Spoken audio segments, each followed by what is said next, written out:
आइए आज समझते हैं कि एंग्जायटी में ऐसी कौन-सी बड़ी गलती है जो ज़्यादातर लोग करते हैं और जिसकी वजह से वो सालों से एंग्जायटी में फँसे रहते हैं। आपको बिलीव नहीं होगा, एंग्जायटी में लोग साल, 2 साल, 5 साल, 10 साल, कुछ लोग तो 30-30 साल से फँसे रहते हैं और वो निकल नहीं पाते। तो कौन-सी ऐसी चीज़ है जिसकी वजह से वो एंग्जायटी से बाहर नहीं आ पाते हैं? और कैसे मैं इस एंग्जायटी के ट्रैप से बाहर आया? आज के इस वीडियो में हम इसी टॉपिक पर चर्चा करते हैं। देखिए, एक गलती जो मैंने बहुत लंबे समय तक की और मुझे लगता है कि अगर आप इस बात को रिलेट कर पाएँगे और इसको अगर आप भी कर रहे हैं, तो आप भी इसको सही करके एंग्ज़ायटी से बाहर आ सकते हैं। वो पहली गलती क्या थी? एक बहुत बड़ी गलती होती है प्रॉब्लम्स को ढूँढने की गलती, सिम्पटम्स को ढूँढने की गलती।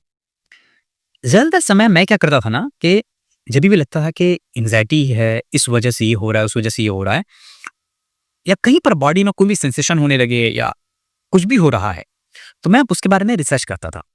रिसर्च किया, गूगल पे गया, उसके बारे में सर्च किया, ओपन किया और ढूँढने लगा कि अच्छा ये क्यों हो रहा है? ये क्यों हो रहा है? ऐसा क्यों हो रहा है? तो उसकी वजह से क्या होता था कि माइंड हमेशा ना किसी बड़ी बीमारी की तरफ लेकर जाता था। मतलब कहता था माइंड, अच्छा ये हो रहा है ना, तो ये रीज़न हो सकता है। अच्छा ये हो रहा है ना, तो ये रीज़न हो सकता है। अच्छा अब एक चीज़ समझिए, आपको ये समझना पड़ेगा कि जो माइंड है हमारा, उसका काम है सोचना और उसको हम जो भी चीज़ देंगे सोचने के लिए वो सोचेगा। तो मैं माइंड को अपने क्या दे रहा था? प्रॉब्लम दे रहा था, सिम्पटम्स दे रहा था सोचने के लिए। वो सिम्पटम्स थे सोच रहा था। जब मुझे मतलब हार्ट से रिलेटेड लगने लगा कि शायद कोई समस्या है, तो मैंने क्या किया? ढूँढना शुरू किया। अच्छा हार्ट बीट कितनी होनी चाहिए? एक हेल्दी इंसान की हार्ट बीट कितनी होनी चाहिए? अच्छा इस एज से इस एज के बीच की हार्ट बीट कितनी होनी चाहिए? मतलब ऐसी चीज़ें ढूँढने लगा जो डेफ़िनिटली ज़्यादा आपको क्या कहते हैं ज़्यादा उसके बारे में सोचने की ज़रूरत होती नहीं है। लेकिन मैं उन सब चीज़ों में डीप में जाने लगा, सोचने लगा। अब उसमें होता क्या है कि देखिए, एग्ज़ाम्पल के तौर पर अगर आप भी ऐसी गलती कर रहे हैं, तो मान लीजिए कि आप कोई कार्डियोलॉजिस्ट तो है नहीं, आप कोई हार्ट स्पेशलिस्ट तो है नहीं। तो हम क्या करते हैं, हमारी जो एक लिमिटेड नॉलेज होती है, हम लोग उसमें क्या करते हैं, हम लोग उसमें जो सॉल्यूशंस होते हैं ना, उसको भी इग्नोर कर देते हैं और जो जनरलाइज़ चीज़ें होती हैं, उसको भी हम लोग इग्नोर कर देते हैं। जो उसमें बड़ी समस्या होती है, हम उसको पकड़ लेते हैं और उसके बारे में लगातार सोचने लगते हैं, सोचने लगते हैं, सोचने लगते हैं, जिसकी वजह से माइंड जो है स्ट्रेस में आ जाता है। तो समस्या क्या है कि हमें सिम्पटम्स को ढूँढना बंद करना पड़ेगा। क्यों हो रहा है, किस लिए हो रहा है, उसको उतना महत्व नहीं देना।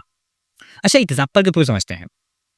मान लीजिए एक बच्चा है और उस बच्चे को कुछ नहीं पता, बिल्कुल छोटा-सा बच्चा है, उसको कुछ आइडिया नहीं है और उसके सामने आप एक बकरी लेकर आते हैं और उसको बोलते हैं कि बेटा ये बकरी ना शेर है और इसके सामने जाने से ये खा जाएगा।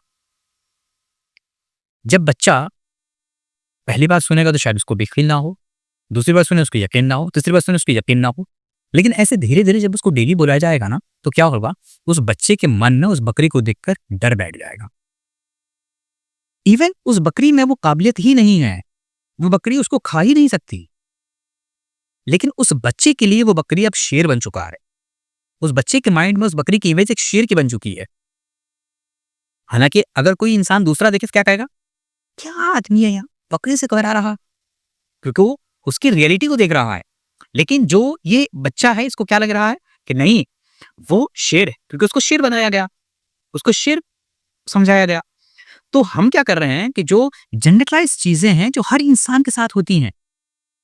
भई हर हेल्दी इंसान का हार्ट कैसे रहता है, हर हेल्दी इंसान को किस तरीके से महसूस होता है, ये सारी चीज़ें जनरल होती हैं। तो हम क्या कर रहे होते हैं, उसमें से कुछ एक पॉइंट को पकड़ लेते हैं और उसको शेर की तरह देखने लगते हैं।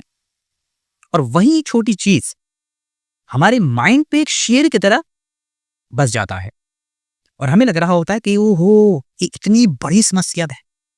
जबकि अगर उससे थोड़ा-सा दूर हटें और देखें कि यार ये शेर है या बकरी है, तो समझ में आया कि एक्चुअल में ये कोई जनरल चीज़ है।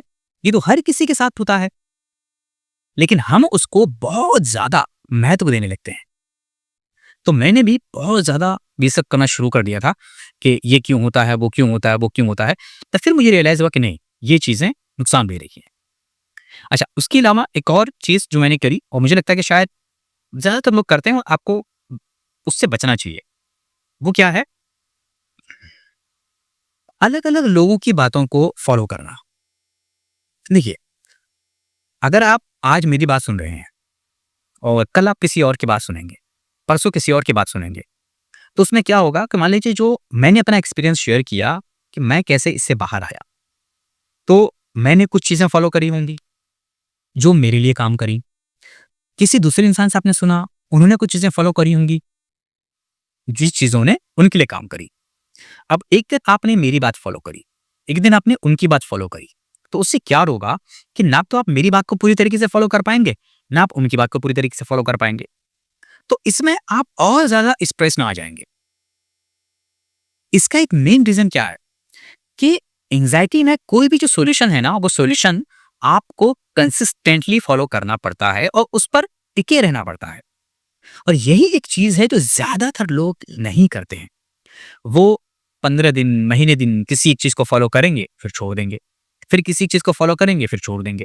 और इसकी वजह से क्या होगा कि उनकी एंग्ज़ायटी खिंचती चली जाती है। सालों साल से इसमें फँसे रह जाते हैं और उनकी एंग्ज़ायटी सही नहीं होती है। तो सबसे पहली चीज़ अब क्या करनी है? आप किसी एक पर्सन को फ़ॉलो करना शुरू करिए। अगर आपको अच्छा लग रहा है, आप मेरी बातें अच्छी लग रही हैं, तो आप हमारे इस चैनल को सब्सक्राइब कर सकते हैं। अगर आपको किसी और की बात अच्छी लग रही है, उनसे आपको सीखने को मिल रहा है, आप उनके चैनल को सब्सक्राइब कर सकते हैं, उनसे सीख सकते हैं। तो जिसके पास भी आप जिससे भी जो बातें सीख रहे हैं, आप कोशिश कीजिए कि वो जो बातें बता रहे हैं, उनको आप एनालाइज़ कीजिए। उनको देखिए कि आप उनमें से कौन-कौन सी बात से कनेक्ट कर पा रहे हैं, कौन-कौन सी गलती है, जो उनकी तरह आप भी कर रहे हैं। और फिर उन गलतियों को पूरी तरीके से एक्सेप्ट कीजिए कि हाँ, ये गलती मुझसे हो रही है।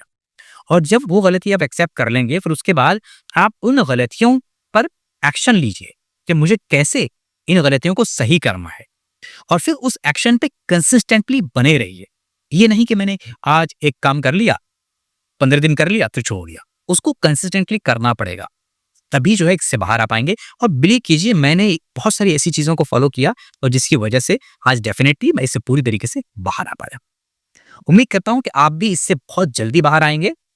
बस इन सब चीज़ों को फ़ॉलो कीजिए और नीचे कमेंट बॉक्स में बताइए कि आप कैसा फ़ील कर रहे हैं। तो उम्मीद है कि आपको ये वीडियो पसंद आया होगा और ये बहुत सारी चीज़ें हैं जो मैं आपको यहाँ पर एक-एक करके बताऊँगा। अगर मैं एक ही वीडियो में सारी चीज़ें बताऊँगा ना, तो बिलीव कीजिए उसका कोई बेनिफिट नहीं होगा।